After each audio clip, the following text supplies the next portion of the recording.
बाबा हालात तुम्ही?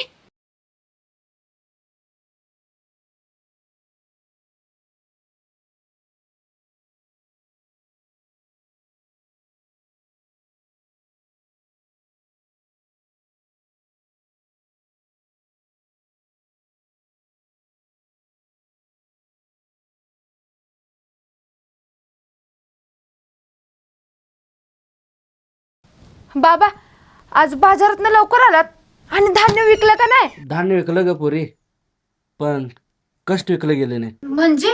अगं पोरी, वर्षभर उन्हात तानात राबलो, कर्ज घेतलो, बी बियाणं घेतलो, खतं घेतलो, पीक जोमानं आणलो आणि बाजारात गेल्यावर व्यापाऱ्यानं एका मिनिटात भाव ठरवला बघ.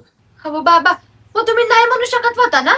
अगं पोरी, शेतकऱ्याला नाही म्हणायचा अधिकार नसतोय ग, कारण घरी बँकेचा हप्ता वाट बघत असतोय, पोरा बाळांच्या शाळेची फी वाट बघत असते आणि घरातल्या चुलीला पण आजच पेटवायचं असते बघ.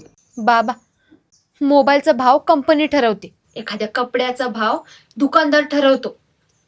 अहो मग ज्याशिवाय आपण जगू शकत नाही त्या अन्नाचा भाव शेतकरी का ठरवू शकत नाही? हेच तर दुःख आहे बघ. ज्याच्या हातात नांगर आहे त्याला स्वतःच्या कष्टाची किंमत ठरवायचा अधिकार नसतोय ग. बाबा असं काही बी नाही.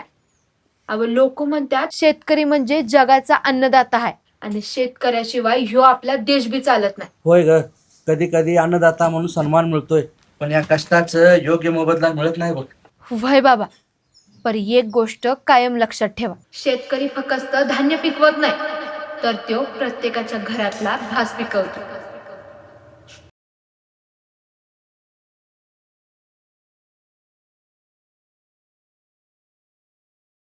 मालाला योग्य भाव मिळाला तरच शेतकरी अभिमानाने जगतो.